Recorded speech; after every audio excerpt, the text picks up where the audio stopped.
Hello, everyone, and welcome to another episode of the Circular Leader podcast show. Today on the show, I have Dennis. Dennis is the CEO of Patturn.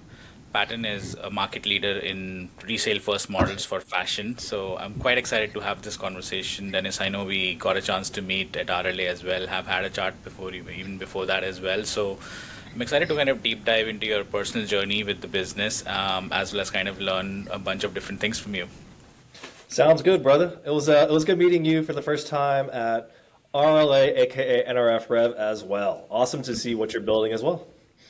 Yeah, yeah, definitely. I mean, it was good to kind of talk to you and your brother as well, and get to know. I was pretty amazed by kind of learning about your journey on eBay, and how many reviews do you guys have? We're about to hit I think we're about to hit 200K by the end of this month. We're about to hit 200K, so Wow. it's just another one. It's just another one of those things, but it's all good. I mean, it's a testament in itself. We're about to hit 200K, hopefully by the end of this month. So super excited Yeah, for that.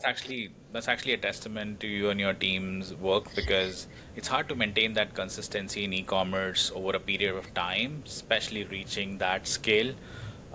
So yeah, I mean, I'm excited to deep dive into that as well. But to start off, I always like to ask my guests about their personal motivation, right? We all have a motivation, what drives you, sort of a thing. Doesn't have to be professionally related, but what gets you up every morning and whatnot.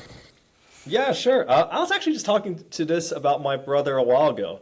I think me and my bros, we really enjoy doing hard things, complex things, right? And finding honestly just effective solutions for it. And that's not to say on the business side. That's just in general, right? Like one of the things that we hosted at NRF Rev was that walk slash run. The reason why we did that is because we just wanted everyone to get maybe a little bit out of their comfort zone. Just because a lot of times, like you're in a meeting all day, you're sitting down all day, you're drinking a coffee, you're listening to another class here and there. So we thought we would make it a little different and just maybe host something a little bit before, so that way you could walk and talk or run and talk. And honestly, for the people that did attend that event, I thought it was crazy fruitful. Like we had great conversations. We sat down and I heard some other stories from different operators in the industry to where you're not really having those conversations in a closed door room. You're having those conversations over a cup of coffee or while walking because it kind of gets your brain moving and kind of thinking. So I treat that the same way on my motivation side, right? It has to be, we like doing hard things because it's a little uncomfortable. And, if a solution doesn't work for us, we always go back to drawing board to see what we can do to further enhance something.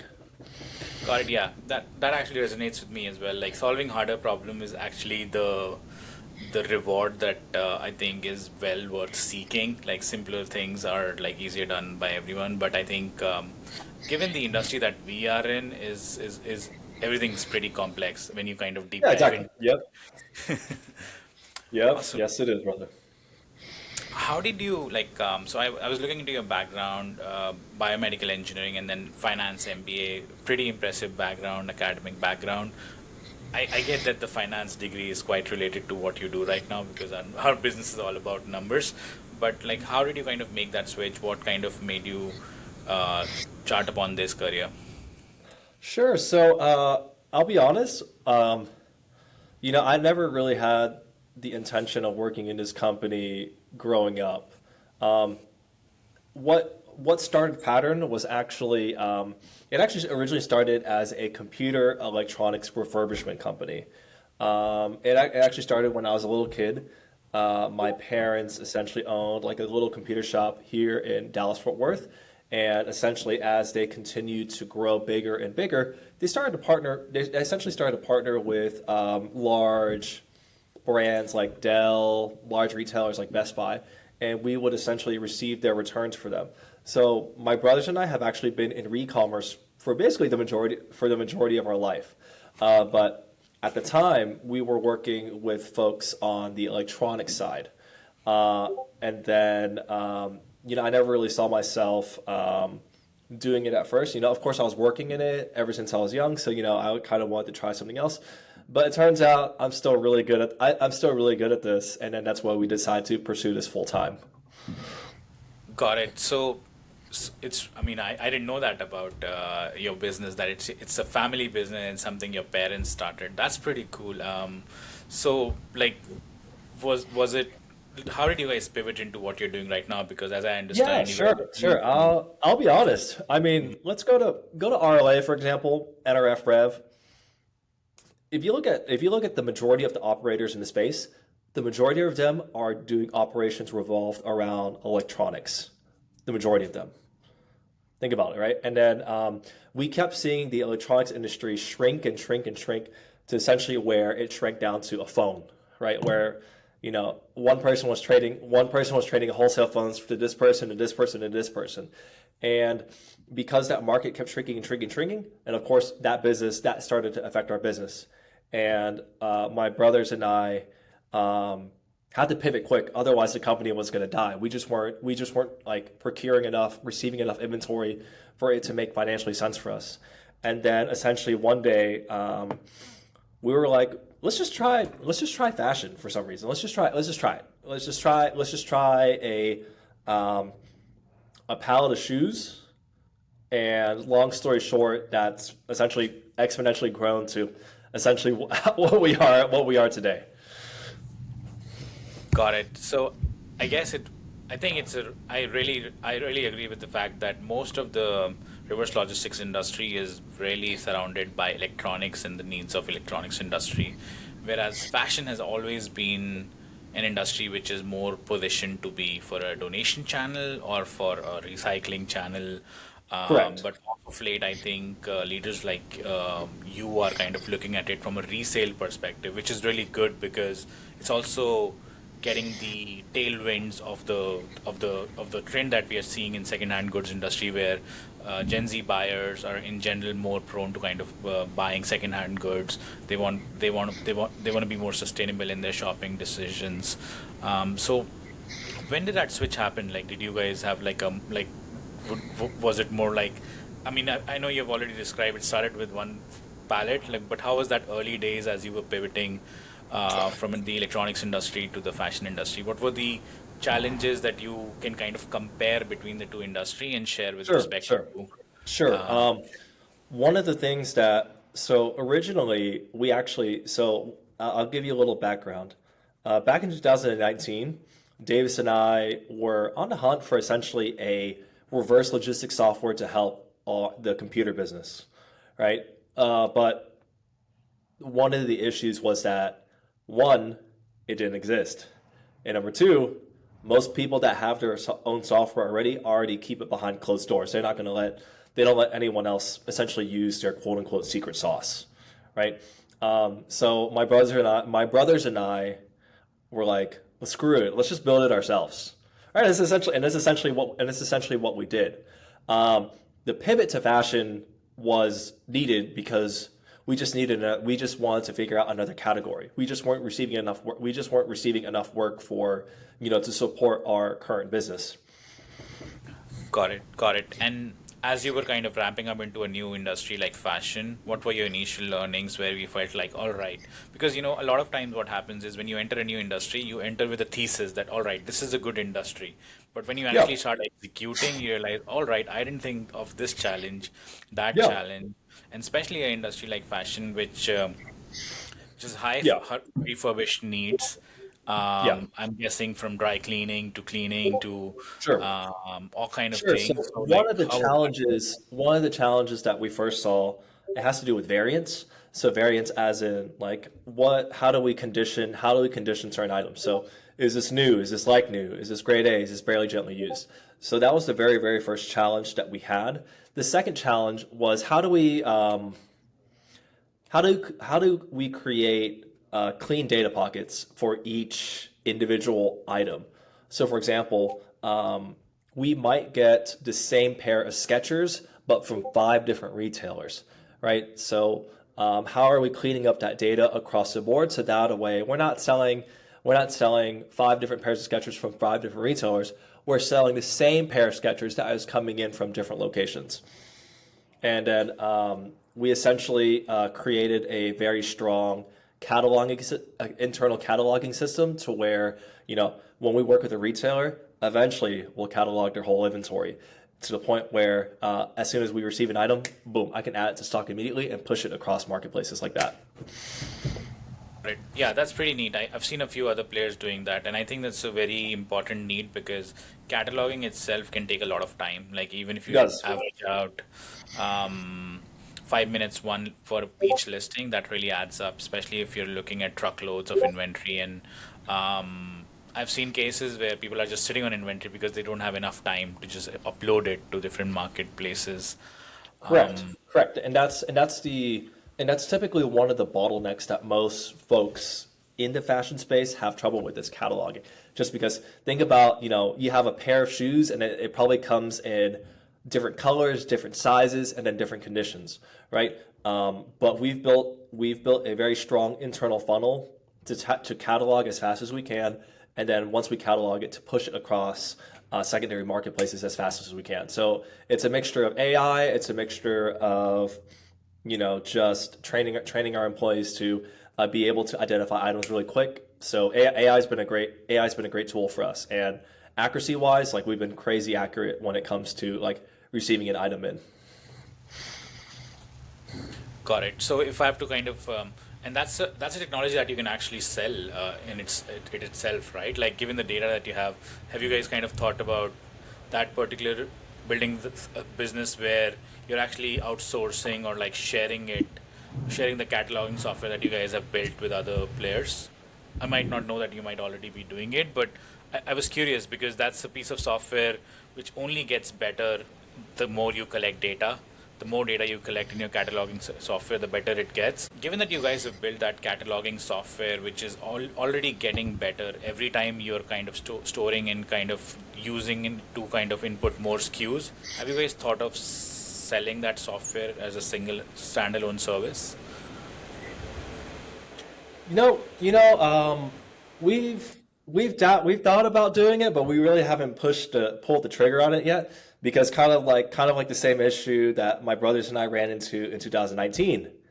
Everyone has their own secret sauce, right? Everyone has their quote unquote own reverse logistics software secret sauce. So I think for now we would like to keep it, but on the flip side, as we continue to as we continue to partner with brands and retailers, we actually give them access to this software so that a way when we're receiving their inventory in, they can see in real time what's happening to all of that inventory, whether we're receiving it, whether we're processing it, whether we're what channel it's moving on. We've essentially we can essentially build a dedicated dashboard per brand, so that a way they can effectively see some of the programs we're launching internally for them in real time instead of like a monthly thing. Got it. So that makes sense. I mean, if it's your moat, you don't want it out because then everyone would kind of have it. So interesting. Like I didn't think it from that angle, but it really makes sense that you'd not want to share that database because you guys have spent a lot of time building it, and then Yep. as a retailer and or as a brand, somebody would value having such a cataloging system, a partner with such a cataloging system because they get the visibility they need with what's happening with their goods. Um, Correct. are you guys directly working with different retailers, or are you working with contract holders that are working with retailers? And the reason why I ask So that is, yeah. No, for sure. That's a great question. The Mhm. answer is yes to all. The answer is yes to all of it. Okay. A lot of times, when it comes to liquidations, it usually goes through a broker, a jobber, or we know the direct contact on we know the direct contact for the retailer on the liquidation, and then on the flip side, sometimes these smaller liquidation guys also have inventory available as well. But on the flip side as well, we also work directly with the brands on consignment and liquidation deals as well. Sometimes that brand is like, I don't want to touch it, I don't want to deal with it.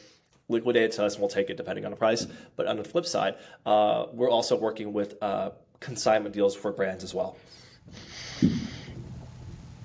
got it. That makes sense. Yeah, I know. I mean, I run into the same problem as well. It's sometimes getting access directly to the brands is a harder challenge. Yes. That value proposition, as clean as it might look, but I don't think it has actually it has actually been adopted to a point where brands and retailers prefer to work with companies like yours, who are directly selling to consumers, right? There's one thing that I hear again and again in the industry: being closer to the customer. Like as a retailer, you don't want the inventory flipping five hands before it actually reaches a customer. So I really Correct. like the model that you're building, where it's resale first, where from you it's directly going to go to a customer, right? Correct. Correct. Yeah, Yeah. and we have a full operation to support that. So we're receiving just truckloads of inventory a week, and then it's our job to process that inventory, and then of course ship it out to the customer once it sells. So yeah, we're doing that. We're doing that on a daily basis, and more lately. So I've actually been doing a lot of kind of like yourself. I've been doing a lot of LinkedIn stuff. So if you have a chance to look at our LinkedIn posts, a lot of times it's a day in life here. Or I've been doing a day in life videos, and I would describe it as just organized chaos. Yeah, it is definitely is. It pulls you in different directions for sure. You would plan a day in different manner, but like I think this industry doesn't have that much structure, especially when you're in a business of selling and buying. You really can't plan your day around what deals are going to be on your table, to move or to buy. So in your Exactly. model. Mhm. Exactly. Exactly. And that's just the way returns work, man. Like you're never gonna get the same.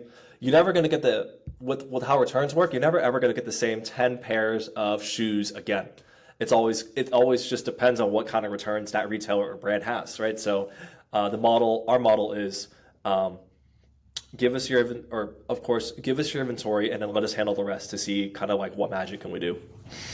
Got it. And how do you kind of so as you said, there's a lot of uncertainty with respect to what inventory would show up on your docks. How do you build that trust and consistency with your buyers then? Because they expect you to kind of have certain products week after week, right? Or like how do you build that D2C business where the supply is always going to be, I wouldn't say unreliable, I would say inconsistent. It could be Yep. Nike Yep. this week, it could be Adidas next week. So Yep. how do you kind of build that customer base? Like what are the unique challenges that somebody has to face when their supply is inconsistent, not unreliable, as I said? Sure. So it's really hard to sell the brand, right? Because of course, for example, we have um, hundreds or thousands of pairs of Hokas in our inventory, right? But a lot of times we might have one size and one condition in one color, or one size and one condition in one color. In general, I I don't like to say the word it sells itself, but people love going to us across our marketplaces because they want to be able to find, that unique treasure or unique deal. So we have a lot of repeat buyers. We have a lot of brand new buyers that come in consistently over and over again. But it's nice that they typically browse through they browse through our whole entire, catalog, for example, sometimes just because they're so interested in finding just good deals. Sometimes on carts, we'll see like people purchase like 11 or 12 things all at once, which in my opinion is insane. But on top of that too, um, one thing we notice is that sometimes our customers have purchased from 80 times from us, like in a year, which is insane. Which is insane. Like I'm not, like I wish I could make that up, but sometimes like me and Davis are like, what the heck? We're not. I'm not. It's not that we're not selling itself. People really like looking through our catalog just because they want to be able to find that treasure or good deal.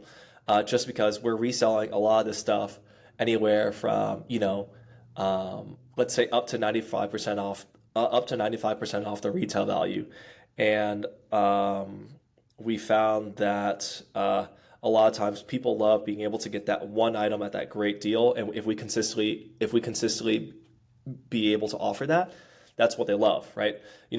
Right as of right now, we currently manage 80,000 listings at once on eBay alone, and that's just eBay, right? And that's not including our other marketplaces yet. And then on eBay alone, I think we drove close to 3-ish billion impressions this last year. So and now this year, it's got that number is increasing. That we project that number to increase even more. But when it comes to the number of eyeballs we're seeing, like we have a lot of people looking at our stuff. Got it. That's really great to know.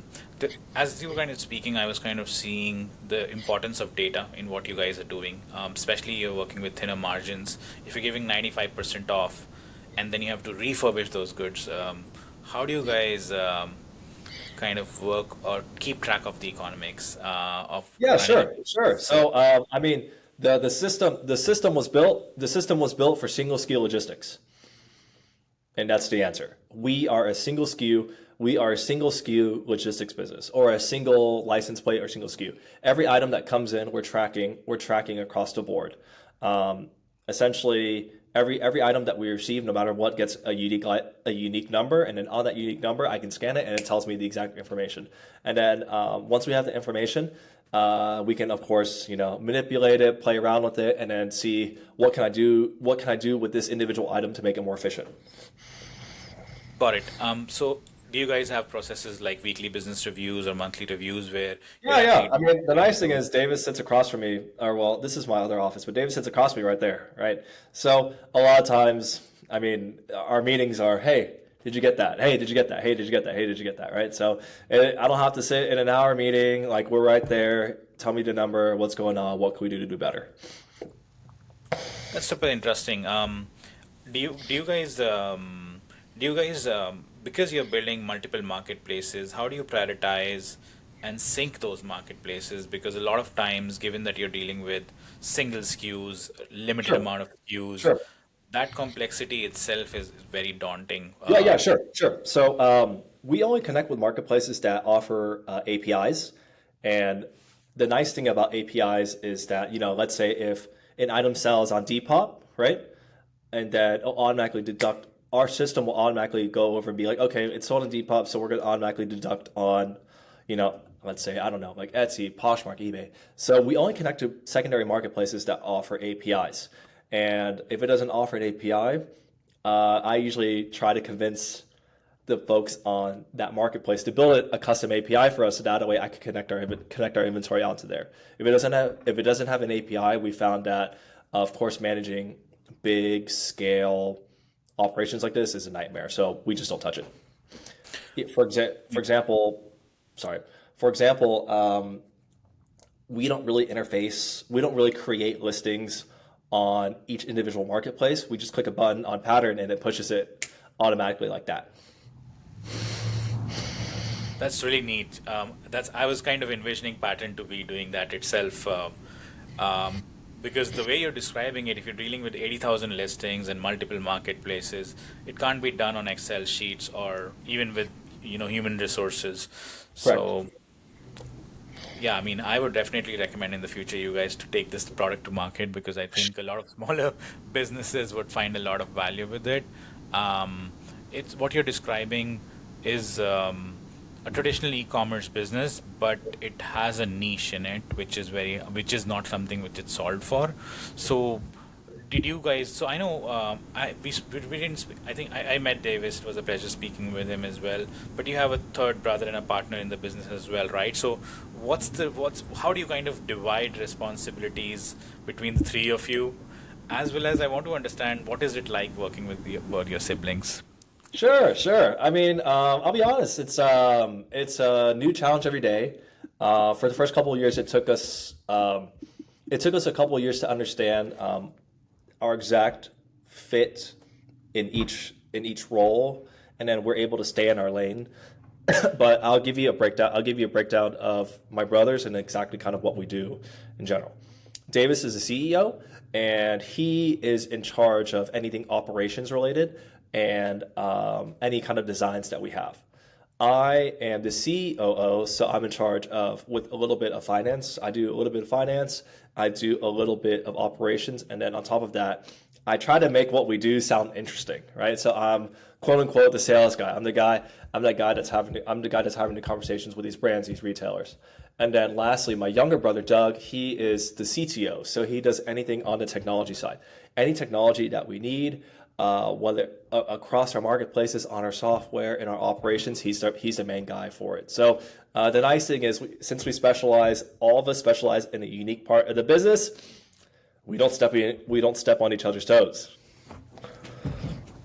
Yeah, no, it's my father was in a family business, and those can get tricky if you don't have kind of clear lanes. So that's why I kind of asked the question of how do you kind of, and it's kind of good that you guys have different core skills, which kind of helps to kind of grow the business in all directions. And yeah, I mean, technology is a huge piece of it. So it's like, would love to meet Doug sometime as well. I'm a tech geek myself, so I'll pick his brain in a different way with respect to what you guys have built there. Yeah. Um, I Another question pops up. What like what do you think breaks at scale? When you guys started, sure, I think there must have been a lot of challenges that you faced, but the scale that you're operating at right now, where you have 80,000 listings, 200,000 reviews coming up, what actually breaks at scale? Like, was there a moment in the journey so far where you guys realized, okay, this we never expected, or this is something we'd have to solve, otherwise we would not be able to grow? Sure. So I'd argue it has to do with, and I think it's not just us. I think it's everyone across the board. It's processing speed. How fast can you bring an item into stock once you receive the return or like pallet or whatever? What's that speed, right? Like what are we automating? What are we? Because like for example, when it comes to returns, a huge part of it is the human interaction and human interface. Okay. Of course, we add AI here and we add AI there, but that specific human interaction is the biggest part and the biggest role in it. And it's still something that we're trying to figure out to make it more effective and to see what can we do to make that process even faster, right? Because at the end of the day, like in my opinion, I don't think there's been a company that has effectively done that. They have to hire they have to hire a large workforce to do that process, right? And for us, eventually, as we continue to get bigger and bigger, that's just the way it's going to go. But if we can find a way to automate that processing part fast, if we can find a way to build stronger tools to make that processing time even faster, that's always been our goal. And for me and my brothers, we really try to take baby steps with that. We look at every single piece. We look at every single piece of the process as soon as we're receiving an item to see how much. I don't want to say how much more we can squeeze, but how much more faster and how much more efficient we can be. Got it. Yeah, that makes sense. Receiving, like trying to taking the products and listing them on the platform. Um, I'd love to see the product in action sometime when I'm in Dallas, but it really sounds pretty neat. I've only seen a few other players like Nellis Auctions do that. So they have a similar product where they're able to scan LPN, Amazon LPN logos, and they're Yep. able to just pull that information. Yep. They Yep. Same thing for us. We do a very similar thing. Yep. Got it. And you guys do it via UPCs, or like do you guys do you have an LPN? We use a mixture of things. We use LPNs, we use UPCs, we use like a picture taking AI. If we take a picture of it, boom, it'll tell us like it'll give us that exact product information. So it's a mixture of things. That's The image piece is really cool, because I think that's the next frontier where image AIs would really make it easier, because you just have to take a scan of a picture and do that. Right. Yeah. Do you, Right. in that process of kind of receiving to selling of goods, you've already mentioned the biggest challenge that you're trying to automate is the processing piece of it. But how do you kind of look at the marketing side of business? Like if someone's building it, like do you guys do advertising? Do you guys, or at this point, I'm guessing your flywheel is already churning because you've already kind of built a reputation of delivering Yeah, yeah. your orders. The nice thing is that we work pretty closely with each individual marketplace, and they know us as a legitimate, strong seller. So our next goal is to, a let's say if I have a New Balance approach me and be like, hey, I want to build like a custom channel, let's say just focused on eBay only, then we can essentially do that for them and manage it and help that brand and help bring eyeballs to that, essentially help bring eyeballs to that brand. We work pretty closely with the folks on the executive team, the fashion team to really highlight our products. Yeah, I'm guessing those are like hard-earned relationships that you've built after delivering weeks after week, weeks after week. Yeah, and to be fair, yeah, it is. It is for starters, because we have 200,000 reviews for a reason. It's because we have to consistently deliver good quality service, right? So keeping those metrics high for us is really important for us, and we also know it's important for a lot of the retailers and brands that we partner with as well. So we consistently try to make sure that when we partner with them, our reputation stays high and our service stays high and our customer service stays high, because at the end of the day, those are all little driving factors that make a good account. Yeah, no, 100%. It's selling online is a matter of reputation. If you're delivering on time, if the quality, if the product is as described, definitely the Correct. business grows. And I think every retailer and brand would value that. I'm hoping you are using that in your pitch, because I think everyone would want to see that that kind of attraction that you guys have built. Um, Coming to the close of the podcast, I have a few more questions. Where do you guys see your particular business growing in the next 5 years, as well as the industry evolving? And we can keep it to fashion if that's where you want to touch on. Sure, sure. So where I see us growing next is mainly more on the branded side. So helping brands bring their inventory to the second market faster, and helping them own that inventory, or helping them move that inventory and understand that data on marketplaces in general. As we continue to partner with more retailers, we're finding that sometimes, of course, when we get these liquidations in and we're reselling it, sometimes we're cataloging a whole brand, but we're not really partnering. But we're not really partnering with that brand. We're working with that retailer. And sometimes when we catalog that whole brand, it turns out we own that whole brand. We own that whole brand's presence on a specific marketplace. Got it. Does that make sense? Makes sense. So, if you're looking towards kind of owning the entire presence of brands on marketplaces, like a question arrives in my mind: how would you make trade-offs between different like would you like just a question came to my mind, if Nike is also a brand partner and New Balance is, how do you kind of think of trade-offs with respect to meeting your commitment towards both brands? At the end of the day, you just got to make it work. That's all I gotta say. One of the things is one of the things I typically stress to people that we work with is we don't like over delivering, and we don't like under promising. We will always do our best to we will all my brothers and I and our team will always do our best to we will always do our best to give everyone the equal opportunity to grow their each individual channel. But I'd say in general, it just takes time. Let's start small and kind of see what we can do from there. Got it, got it. Really interesting model, Dennis. Any last words do you want to share? It has been a pleasure chatting with you. I'd say I'm pretty excited in general when it comes to resale in the fashion space. One of the things that I often see is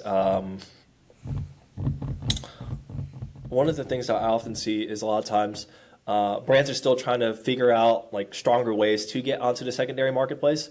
Um, most people look at us as just another eBay seller, but I'm telling you, we're just not any other eBay seller. We understand the market dynamics of it, right? And it's not as simple as just launching an eBay account and selling on there. It's not as simple as that, right? We've built very strong marketplace presence. We've built very strong kind of essentially levers to make whatever secondary channel that you sell on a strong channel, instead of having that inventory sit somewhere else on the side of a warehouse, right? Like at the end of the day, most brands and retailers want that inventory to move, and of course they want to recover it. And those are the strategies that we've built here at Pattern.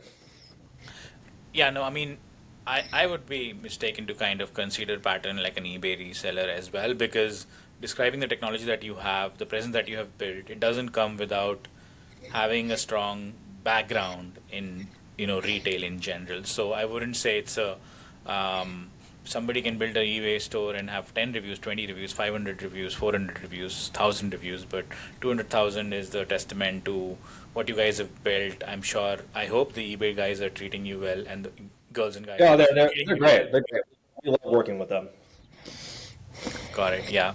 Yeah. But yeah, it's been a pleasure chatting, Dennis. Hopefully we can do it again sometime.